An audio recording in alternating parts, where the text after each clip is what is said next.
No século XIX, aconteceram mudanças no Recife, que afetaram suas características de cidade da época colonial. A proposta de modernização incluía a construção de ruas e pontes. O desejo era mostrar uma cidade civilizada e que valorizava a cultura. Por isso, era indispensável a criação de um teatro.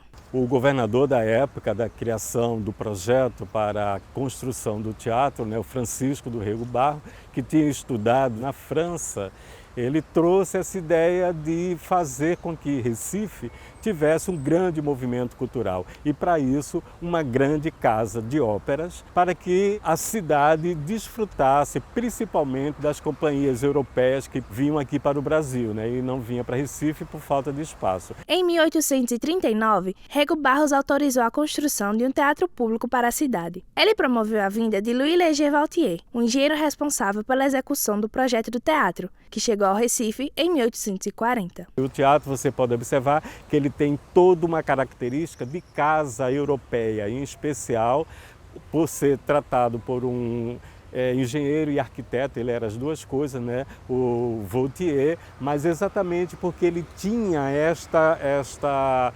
precisão de fazer um teatro que funcionasse de fato numa época que não tinha luz elétrica. O projeto definitivo elaborado por Vautier foi aprovado em 1841 e teve um orçamento de 240 contos de réis, que equivalem a cerca de 30 milhões de reais. O local escolhido foi o então chamado Campo do Erário, em que só havia areia.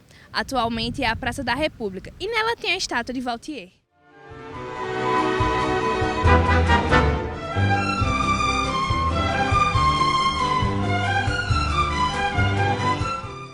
No processo de edificação, a tesouraria alegava que não tinha a quantia solicitada pelo engenheiro. Sendo assim, se fez necessária a ajuda financeira dos nobres daquela época.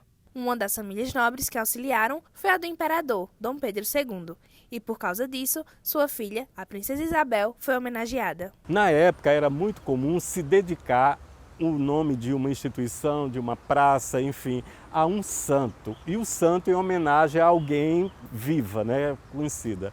Então, no caso, foi doado à princesa Isabel, mas não podia botar o nome de princesa Isabel, então teria que ser Santa Isabel. A peça apresentada no dia da inauguração foi o Pajem de Aljubarrota, baseada na Batalha de Aljubarrota, do escritor português Mendes Leal. E foi no teatro em 1851 que aconteceu o primeiro baile de máscaras do Recife, o Bal Masqué.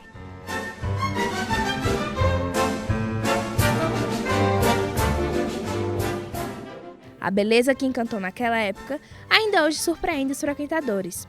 As entradas têm formatos de arco, que fazem referência à Grécia e a Roma. Acompanhadas das colunas de pedras portuguesas, o chão com mármore italiano e o teto fazem referência à mitologia grega. Aqui temos a estátua de Euterpe, a deusa da música e uma das 9 musas do Olimpo. Ao lado dela, tem uma técnica muito usada pelos restauradores, chamada de prospecção pictórica, que é um recorte de camadas de pinturas que o teatro já teve até a atual. Em 1869, houve um incêndio com causas não definidas, em que só ficaram em pé as laterais do teatro e a fachada. O Santa Isabel foi reinaugurado em 1875. No rol dos homenageados, temos o teatrólogo Samuel Campelo, o mestre Vicente Fittipaldi, o compositor de óperas Carlos Gomes e o teatrólogo Pascoal Carlos Magno, e o poeta, escritor e diplomata recifense Joaquim Nabuco. O Teatro Santa Isabel ele tem papel fundamental na abolição e a instauração da República. Foram aqui, inclusive, que foram entregues cartas de alforria no palco em 1881.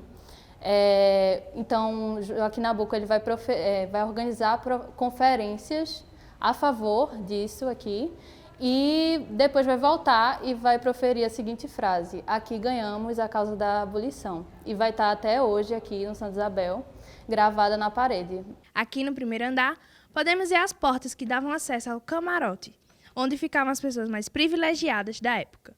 Cada uma das portas dos camarotes possui um olho mágico. Alguns são feitos de cristais de Murano, vindos diretamente de Veneza. Aqui ficavam os jovens solteiros, que eram admirados pelas moças da alta sociedade, que assistiam às apresentações ali no camarote. Essas poltronas da frente eram reservadas para as viúvas. Era uma vergonha também ser mulher viúva na época, então assim que acabavam as apresentações, elas saíam pelas portinhas e iam embora. As viúvas elas são lembradas quase sempre como mulheres abandonadas. não é de si. Elas são solitárias e se elas vão tanto a público, parece que elas querem se mostrar à sociedade, querendo algo com alguém. Então isso também não era muito bem visto, né? Na verdade, a figura feminina, ela sempre é uma figura escondida, né? Século XIX e XVIII. O teatro foi construído, na verdade, para ser uma casa de ópera, e por isso tem fortes referências à música. A plateia tem formato de lira e podemos notar várias homenagens a musas e deusas musicais por todo o teatro. Este último andar era conhecido como poleiro ou galinheiro, e aqui ficavam as pessoas menos privilegiadas da época. A mobília original não é confortável, e até quem senta aqui, na primeira fileira, tem que se inclinar para assistir à apresentação, pois a visão não é favorável. O grande ilustre do teatro já é o quarto usado. Foi colocado no restauro em 1936 e é um grande destaque no Santa Isabel. A iluminação cênica também chama a atenção. Luiz Antônio Moraes, um dos funcionários mais antigos, trabalha no teatro há 40 anos e já foi supervisor dessa área. Em 82 teve aqui um espetáculo chamado o Le Grand Magique Circus, um espetáculo francês com um diretor, Jérôme Savary. E como eu era novo, iniciante, esse espetáculo era extremamente grandioso, bem feito, detalhado, com elenco, com circo, com texto. Então isso me marcou, até porque era a primeira vez que eu via e participava. E ter trabalhado como assistente nessa época de iluminação de Alain Poisson, que hoje é considerado talvez o melhor iluminador da França. A história do teatro também é construída por aqueles que dão vida ao palco.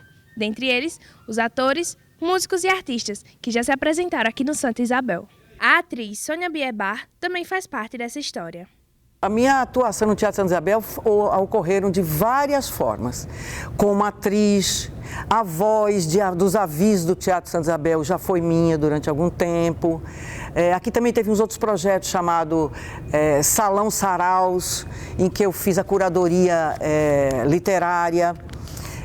Também participei como atriz em alguns espetáculos, inclusive um espetáculo que eu tenho muito orgulho, que é meu, texto meu, com o Gustavo Falcão, chamado Fogo da Vida. Então esse Teatro Santa Isabel ele tem uma história bastante afetiva e efetiva comigo. Pisar nesse palco é meio que fazer um pouco da história do teatro pernambucano. Então para mim é uma coisa muito gratificante. Assim como Sônia, o historiador Paulo Cadena também já fez parte da narrativa do teatro. Eu cantava no coral da Universidade Federal, contracantos, coral profissional da universidade, e muitas vezes nós fizemos trabalhos com a Orquestra Sinfônica do Recife.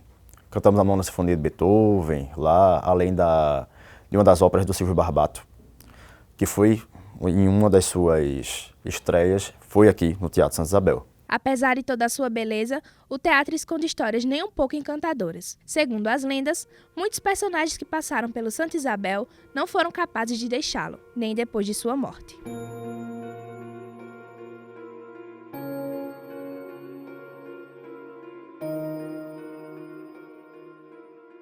Quando teve um incêndio do teatro em 1869, dizem que uma bailarina estava ensaiando aqui no palco e sua alma ficou presa no teatro. Ela morreu aqui e até hoje trabalhadores, técnicos ou visitantes afirmam terem visto a figura da bailarina andando por aqui.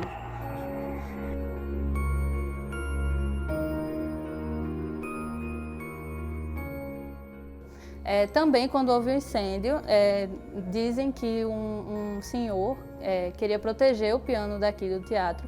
Então, o piano estava no Salão Nobre e ele saiu arrastando até a sacada. E como as cinzas já tinham tomado conta de tudo, ele acabou jogando o piano da sacada e teve que se jogar também.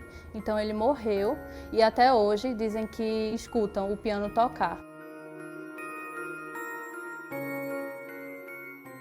Recentemente, uma criança veio aqui com a mãe assistir um espetáculo depois de uma visita guiada e ela começou a chorar olhando para um determinado lugar e apontando, dizendo que tinha um senhor observando ela e ninguém estava vendo aquele senhor, então pode ter sido um espírito.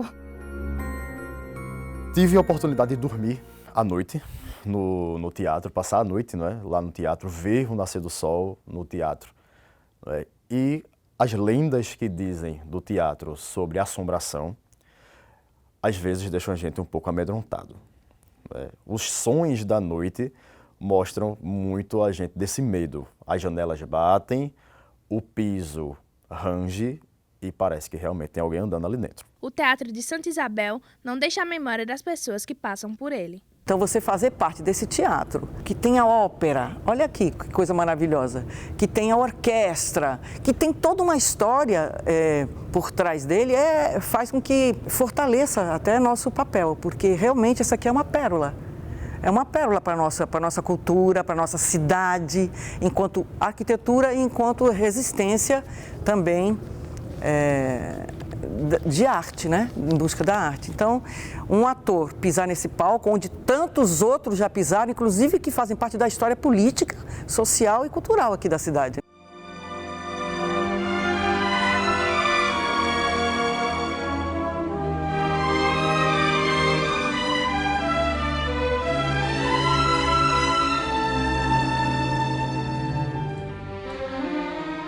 Local de presença para reunir as mais diversas pessoas, já que, como foi no passado um local aristocrático, hoje nós podemos vê-lo como um local aberto às mais diversas situações. A Orquestra Sinfônica do Recife se apresenta lá e é a casa da Orquestra Sinfônica. E todos os concertos da Sinfônica são abertos. Muitas vezes também outras orquestras vão para lá, concertos de voz, estão lá, peças de teatro abertas ao público. Talvez hoje seja um local de encontro para a sociabilidade. Se no passado a sociabilidade do teatro era para uma elite, hoje parece que ela vai também se dissolvendo para todas as pessoas.